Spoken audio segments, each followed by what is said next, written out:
porque también ustedes están en esta lucha y toda América Latina está siendo atacada con estas políticas ferozmente. Hay mucho dinero en juego, hay muchas organizaciones que dependen de la Fundación Rockefeller, 250 organizaciones que están trabajando en nuestros países simultáneamente para lograr la legalización del aborto y la introducción de género, la ideología de género en todos los ámbitos, en todos los niveles educativos y en todas las instituciones. En Argentina descaradamente, ¿no? Les cuento, por ejemplo, no sé, sí, el estado de endeudamiento de ustedes es muy grande, como el de Argentina, tienen 480.000 millones de dólares de deuda, muy parecida a la cifra a la que alcanzó el presidente actual argentino, una cifra para nosotros terrible.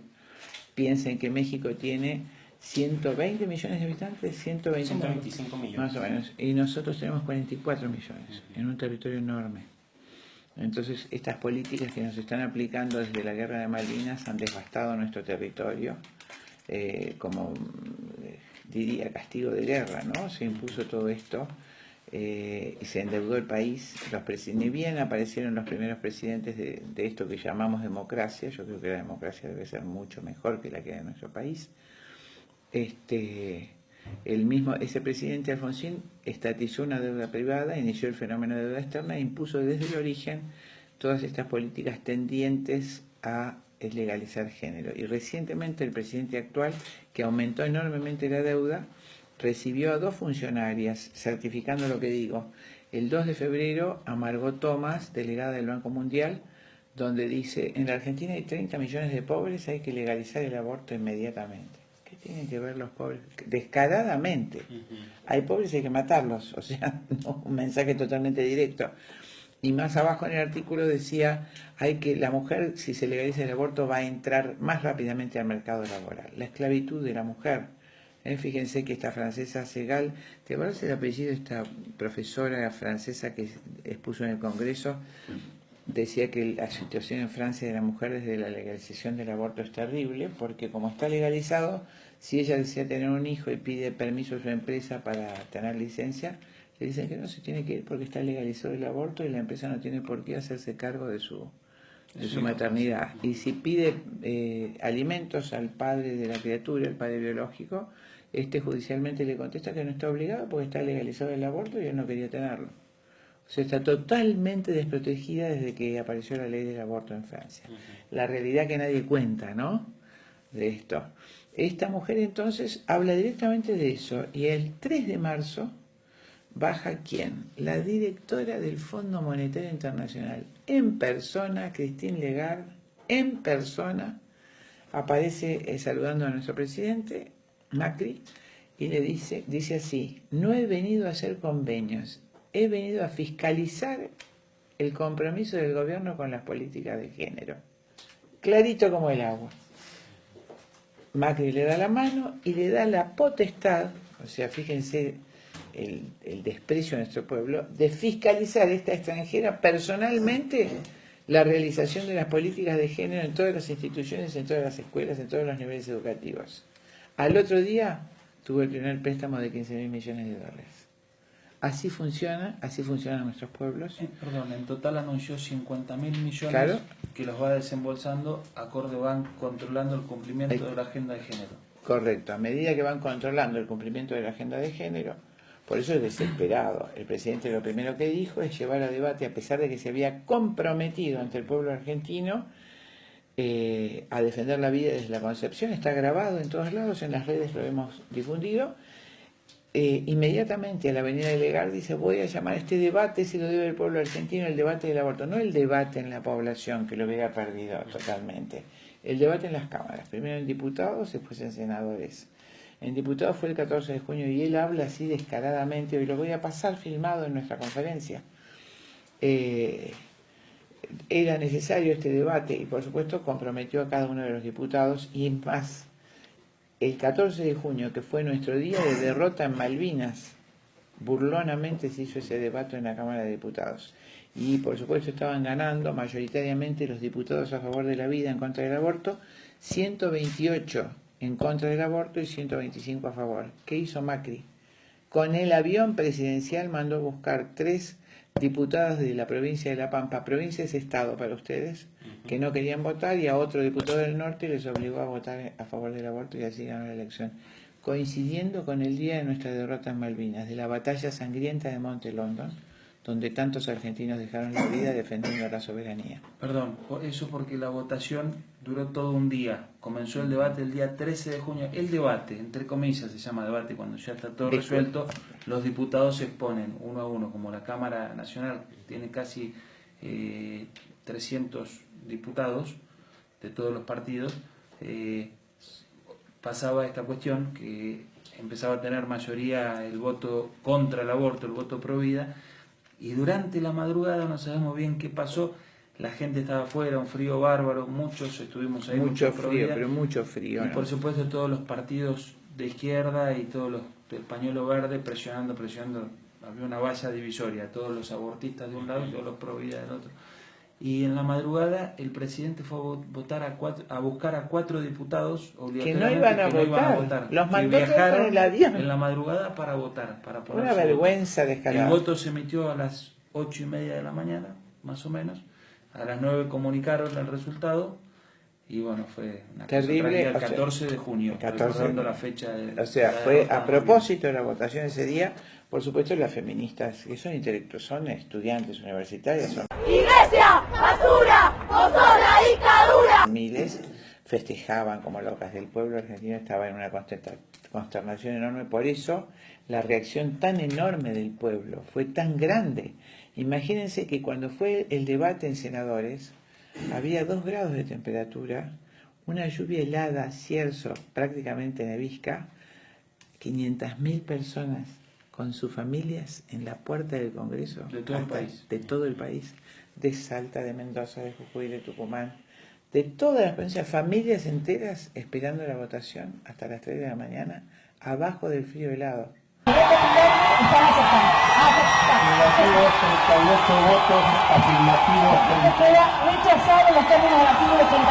Hoy lo voy a pasar en la conferencia de ese video para que el pueblo argentino íntegro reaccionó, advirtió totalmente la manipulación del presidente. El presidente, por supuesto, sabe que no va a ganar ninguna elección, pero quiero aclararles cómo es el negocio de los funcionarios de Latinoamérica en general. La presidenta Bachelet entregó su país al aborto, un país como Chile despoblado totalmente, por supuesto, a pesar de que todo el país se levantó, miles de médicos renunciaron, los senadores se expresaron mayoritariamente en contra, obligó a esa legalización. Ella se fue con un cargo altísimo en Naciones Unidas sobre la organización OPS, cobrando miles y miles de dólares mensuales. Así pasó con nuestro canciller del año 82, con las diputadas que cobran, diputadas abortistas de nuestro país, cobran 22.000, 30.000 dólares de Naciones Unidas, de las fundaciones de Naciones Unidas para promover el aborto. Así se está manejando, a pesar de la voluntad mayoritariamente expresada, más claro, imposible, todo el pueblo. Ninguna causa en Argentina puso 2,5 millones de personas en la calle. No conozco, tengo 64 años, nunca había una cosa igual. Salían cuando marchamos el 25 de marzo, el Día del Niño por Nacer en la capital federal, salía la gente de las casas de Buenos Aires con cochecitos, con familia, con la bandera celeste y la bandera argentina. Una marcha inmensa, nunca había una cosa. Y en todas las provincias simultáneamente, que lo pudimos ver por los medios. Por las redes sociales. Las redes sociales. Los medios de comunicación, todos comprados.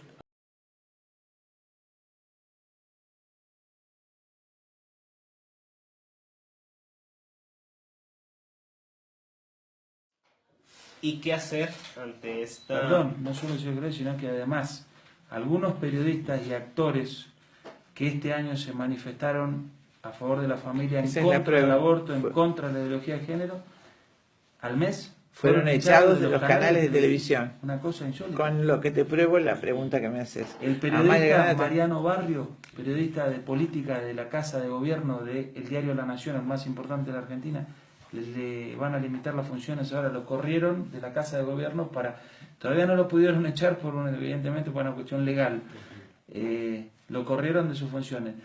Amalia Granata, una periodista, una conductora muy bonita que fue modelo. Hace un tiempo quiso, ella encauzó su vida, tiene familia, tiene 2 niños, en este momento se comprometió con la defensa de la vida después de la votación La echaron de del- senadores, de la la televisión, echaron del del canal canal de 9, televisión. uno de los canales más importantes. Cuando vos hablas de esto, mucha gente, muchas estudiantes universitarios con muy poca formación cultural, te dicen como conspiracionista, es decir, el mismo gobierno mundial lanza este tema. No es ninguna conspiración, es política, simplemente política. La política que existió siempre. Alejandro Magno, los egipcios, los romanos, siempre en su afán de conquista, ¿no es cierto?, tratan de apoderarse de los recursos y de limitar los poderes de la nación dominada. Esto es histórico. Lo que ocurre es que particularmente este poder que existe hoy en el mundo es una plutarquía. Todos ustedes en periodismo lo han estudiado. Esta plutarquía, el presidente norteamericano, por ejemplo, hago la excepción de Trump, porque no pertenece al CFR, siempre, desde 1921, debe proceder del CFR, del Council on Foreign Relations, fue creado por Rockefeller para imponer el marxismo en el mundo dominado, así lo hizo. Está formado por 4.000 personas y solo de allí salía el presidente de los Estados Unidos, sin importar que fuera demócrata o republicano, pues el plan de gobierno está hecho en el CFR. Ese CFR responde a la Trilateral Commission, que también lo voy a explicar hoy ampliamente. Esto es geopolítica, y esta a su vez de un grupo denominado Grupo Bilderberg, que es, digamos, la élite del CFR. En esos órganos se planifica la política a corto, mediano y largo plazo. 2 días, 500 años. Dentro de esa política, por supuesto, recuerden que el sustento del poder de una nación es de 3 patas. Nos guste o no nos guste. El dinero, las armas y la población. Nosotros le temeríamos a China si entráramos en guerra. ¿Por qué? Solo porque son 1.600 millones de habitantes, chicos. ¿Por qué Japón es el país tan rico que está por arriba del primer mundo? Tiene 800 habitantes por kilómetro cuadrado. ¿Cómo destruís esa fuerza laboral solamente con una bomba atómica? ¿No es cierto? Las armas, ¿cómo hace? Cuando hay países emergentes con capacidad intelectual importante, Estados Unidos, no quiero nombrar al país porque el pueblo de los Estados Unidos no tiene que ver con esto. Es una plutarquía, lo vuelvo a decir, claramente establecida, inmediatamente fabrica una guerra. A nadie es ajeno, por ejemplo, el autobombardeo de Pearl Harbor de los Estados Unidos para entrar en la Segunda Guerra. ¿No es cierto? La guerra de Croacia, la guerra de Yugoslavia. En vez de una gran nación como la Yugoslavia, 4 naciones chiquitas que no tienen ningún poder. La guerra de Malvinas, que fue promovida por Inglaterra, porque vencía en ese momento, ellos hace 150 años ocupaban malamente las islas, teníamos que intervenir, entonces hicieron todos los esfuerzos por adelantar la guerra varios meses, todo su servicio de inteligencia actuó en Argentina, igualmente dicho por el comandante de la flota inglesa, Jeremy Moore, en su libro, si la guerra duraba una semana más, Inglaterra perdía vergonzosamente la guerra. Fue el país que más bajas infligió a Inglaterra después de la Segunda Guerra Mundial. Estados Unidos, y a esto me refiero cuando te digo gobierno mundial, traicionó el Tratado Interamericano de Defensa Recíproca, el TREAC, e intervino en la Guerra de Malvinas con la flota de la OTAN. Así nos derrotaron vergonzosamente para ellos. Y a partir de la derrota de Malvinas, mandaron, por supuesto, por capitulación de guerra, desarmaron totalmente nuestras Fuerzas Armadas. No es todo nuestro armamento, fue regalado al vecino país de Chile, que entregó nuestros barcos a través de los radares. Esto lo confesó el mismo Pinochet en Inglaterra, cuando lo quisieron poner preso. Les recordó, y así lo defendió Thatcher, y por eso Pinochet no fue acusado.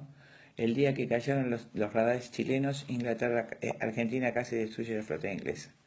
Entonces, todo nuestro armamento fue entregado a Chile íntegramente. Los ejércitos, armas, marina, Fuerza Aérea fueron totalmente desmantelados. Se nos obligó por un tratado a entregar a Chile los 2 pasos interoceánicos más importantes del mundo, Beagle y Magallanes. Se desarmó el misil Cóndor, íntegramente desmantelaron toda nuestra capacidad de energía nuclear, cambiaron los programas. Ese primer gobierno democrático asumió el presidente Alfonsín, entregó a nuestro país por el Tratado de Paz y Amistad, y el canciller sacó todo Caputo, que se fue con un cargo altísimo en Naciones Unidas hasta su muerte, que fue hace 2 meses, desmanteló el programa de educación que era la garantía de grandeza de mi país. La Argentina tenía un único en toda América, un programa único, desde Tierra del Fuego hasta Ushuaia, hasta el Polo Sur. todos los niños tenían obligatoriamente una educación excelentísima, cualquier chico de escuela primaria y todas las escuelas gratuitas de nuestro país, diseminadas por el amplio territorio y obligatorias, tenían un programa extraordinario. Un chiquito de 12 años salía con una cultura vastísima. Los grandes ustedes han conocido, gente de nuestro territorio. Cualquier persona tenía prácticamente el total de la población alfabetizado, porque el niño de lugares lejanos que no había asistido a los colegios, que era rarísimo, tenía que ser alfabetizado en el sistema, en el servicio militar. Estados Unidos tenía un 70% de alfabetización y Argentina casi un 100%. Esa es la realidad. Sacó ese programa, dejó contenidos libres y solo puso educación sexual. Y termino diciéndote esto: la educación sexual fue creada por el presidente Nixon. Esto en voz de, justamente Rockefeller crea una organización en 1952 que se llama Federación Internacional de Paternidad Planificada, para implementar el aborto en todos los países desarrollados, en todos los países subdesarrollados, nos llaman a nosotros, en vías de desarrollo. Para eso creó la IPPF y el Fondo de Población de Naciones Unidas simultáneamente, para hacer las conferencias de población y desarrollo cada 10 años y controlar, presionar a los dirigentes, a los delegados de cada país, para que obligatoriamente se legalice el aborto en sus países. El presidente de esa organización en el año 1973, IPPF, Guttmacher, el que da título a la más prestigiosa asociación o instituto de ciencias médicas, Guttmacher Lancet, inglés, dice ante el presidente de los Estados Unidos: la única forma de llegar al aborto libre en los países católicos es mediante una intensa educación sexual. Hoy voy a exponer ampliamente sobre esos documentos. Creo que te respondí claramente.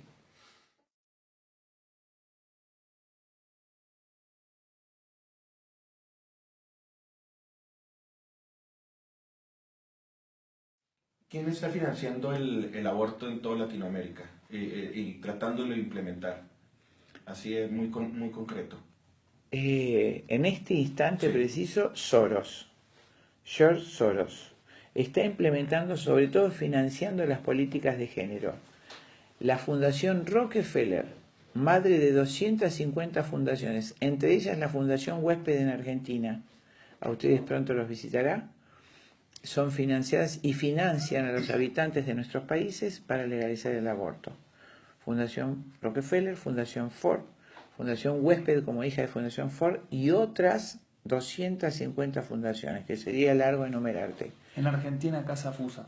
La sucursal de la IPPF en Argentina se llama Casa Fusa. La página de IPPF, ustedes pueden acceder, dice que le dio $3 millones a Casa Fusa en Argentina en estos 2 últimos años para legalizar el aborto. O sea, se transparenta este recurso. O sea, puede saber uno cuánto le están destinando a México. Claro, entras a la página de la IPPF. Hasta hace poquito estaban mencionados.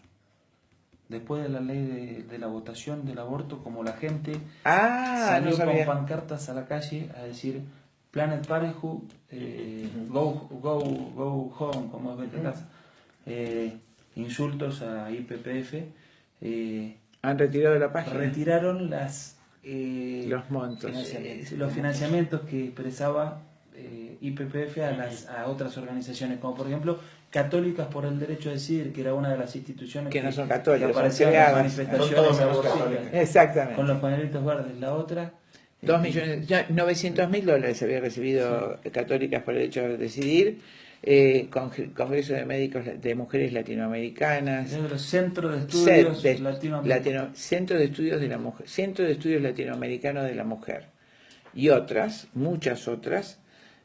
Aparecía en la página el dinero que le había girado la IPPF. Recuerden que la IPPF depende directamente del señor Rockefeller.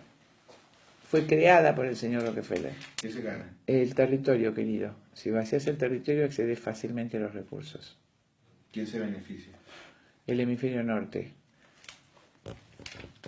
Hubo muchas denuncias, una no porque sea católico, sino por la lucidez. Juan Pablo II en un enunciado dijo: el 25% de la población del hemisferio norte quiere exterminar el 75% para quedarse con el planeta. Nada más cierto. Lo curioso es que está en documentos, esto no es una suposición o es una idea, o es una conspiración. El documento concreto, que por lo que vos me preguntás, es el informe Kissinger de 1974.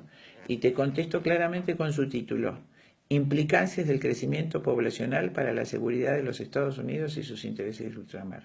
Puedo recitarlo página por página. Hablando más sobre el aborto, se exageran las cifras respecto al aborto, que Mira, pareciera que la mayoría son por espontáneos, ¿no? O sea, por algo propio del organismo de la mujer que... correcto, mira, te voy a decir eso. El creador, el principal promotor de la legalización del aborto en Estados Unidos, que fue en 1973, en un fallo creado para tal fin, totalmente nulo, Roe versus Wade, fue el doctor Nathaniel Nathanson. Y él, que por supuesto cuando amplía la ecografía había hecho 75.000 abortos, cuando se amplía la capacidad de visión de la pantalla del ecógrafo, del monitor, ve lo que estaba haciendo en ese momento y cómo el chiquito abría su boquita llorando y se metía con sus manitos en el útero de la mamá, entró en shock. Él mismo lo cuenta. Y él dice que la principal estrategia que usó para legalizar el aborto en Estados Unidos fue inventar las cifras de aborto clandestino y de muerte por aborto, dicho por él. ¿Y qué te puedo decir de Argentina, que refuté a mis 2 ministros de salud en la sala del Congreso? Es un absurdo. Imagínense que Argentina tiene 44 millones de habitantes. Desde el primer ministro, desde hace 15 años, Ginés González García, está diciendo que hay 500.000 abortos por año. ¿Se imaginan que nuestra población hubiera disminuido drásticamente? Tenemos 700.000 nacimientos por año, ¿no es cierto? El cálculo de aborto, demográficamente hablando, es muy fácil, el aborto clandestino, porque se analoga la población con los abortos legales. España en el año 85 legaliza el aborto, en el año 87 tenía una población femenina de edad fértil como Argentina. Ellas tenían 1987 España, 1.400.000 mujeres en edad fértil. Argentina hoy tiene 1.100.000 mujeres en edad fértil. Podemos decir que es análoga, inclusive a favor de España, y ellos en ese momento tuvieron 16.000 abortos. Trasladado a nuestra población, la Argentina no puede haber nunca superado y ni siquiera llegado a 16.000 abortos por año. Esa es la realidad. Y muertes por aborto, me preguntaste también. Yo soy forense, querido. La estadística de muertes por aborto en nuestro país han muerto en el año 2016 43 muertes por aborto, 43 mujeres por aborto, incluidas todas las abortos patológicos y aborto espontáneo. Hablamos de que en términos médicos biológicos, cada 10 embarazos, 1 termina en aborto. No, biológicamente, normalmente. Si tenemos 700.000 abortos, la mayoría de esas muertes por aborto son por abortos espontáneos. ¿A partir de cuándo consideran que hay vida, ustedes como médicos? No lo considero, sino que es irrefutable en medicina. Sí. En cualquier especie animal, cuando se une el espermatozoide y el óvulo de esa especie sexuada, inicia un nuevo individuo su vida. Esto es una verdad científica. Y los que se oponen, lo único que dicen es una falacia disfrazada de pseudociencia. Usted lo puede reproducir en el laboratorio. Hoy se hace fertilización asistida. Y el gran genetista, tal vez uno de los mayores científicos del siglo XX, que fue Jerome Lejeune, que es el que descubre la trisomía 21, síndrome de Down, ante el Congreso de los Estados Unidos expuso: esto no es una opinión, es ciencia. Ciencia irrefutable. Cuando el ADN del padre se une al ADN de la madre, un nuevo hombre ha iniciado su carrera.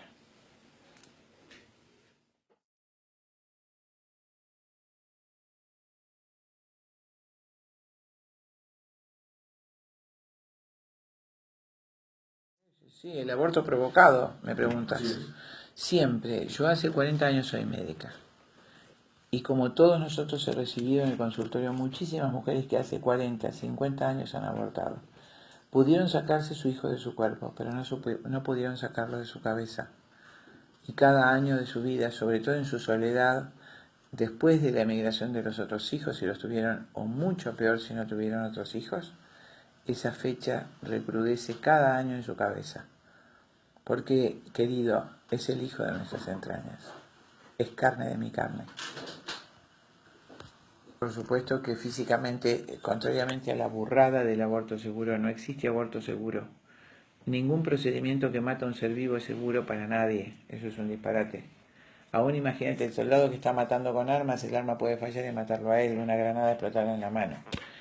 En los dos tipos de aborto que se venden como aborto seguro, contándote que si se hace en un buen hospital es mucho más seguro.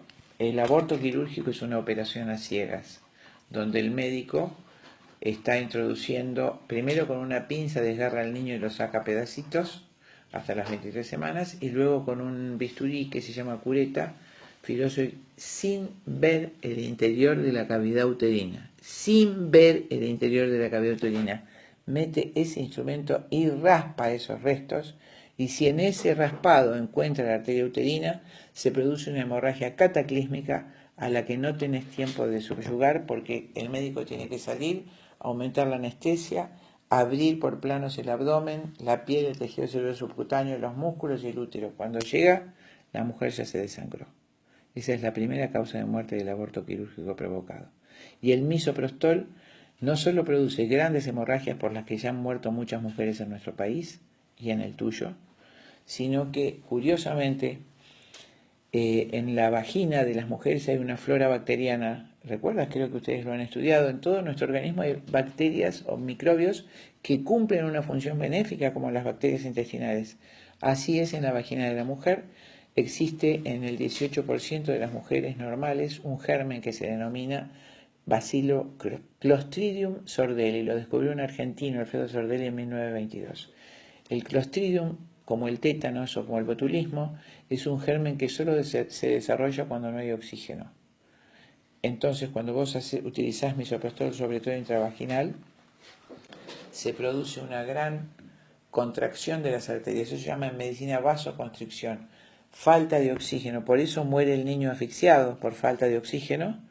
Pero esa bacteria inofensiva que está en vida latente, se dice esporulada, en esa vagina de la mujer, 18 mujeres cada 100, se activa inmediatamente por la falta de oxígeno y produce una toxina que mata a la mujer en 36 horas. Yo fui médica forense en el juicio de Kayla Jones en diciembre del año pasado, de 17 años, que murió por Bacillus Clostridium sordelli, de 17 años.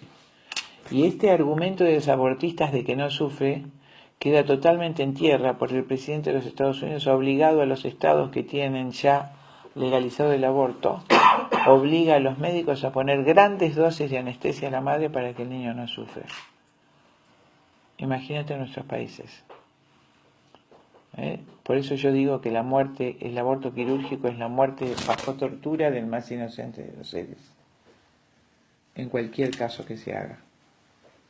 ¿Es posible frenar esta ola del aborto? Es posible. ¿Cómo? Luego agrupándose en organizaciones como pasó en Argentina. Si fue tan grande y tan violento el ataque a nuestro país, que toda la gente empezó a agruparse en grupos que podés llamar pro-vida, otros se llamaban de otra manera. Todos querían salvar a los argentinos por nacer. Ese fue el factor común, y todos sentimos ya con el dolor tristísimo en el pecho de Malvinas, del avasallamiento, de la traición de Malvinas. Por supuesto, esta vez matar a los chiquitos no. Entonces, unirse todos, hacer coaliciones, hacer corporaciones intermedias, dejar de lado las diferencias mínimas que puedan tener, porque no hay después. Si ustedes pierden el aborto, la población empieza a desaparecer, pero el gobierno mundial tiene la prueba de que México queda inerme. Y luego viene un gobierno totalitario marxista del que no se podrá volver. Shakespeare lo dijo claramente, y creo que era por el año 1508. Desórdenes en la naturaleza siempre provocan desórdenes contra la naturaleza.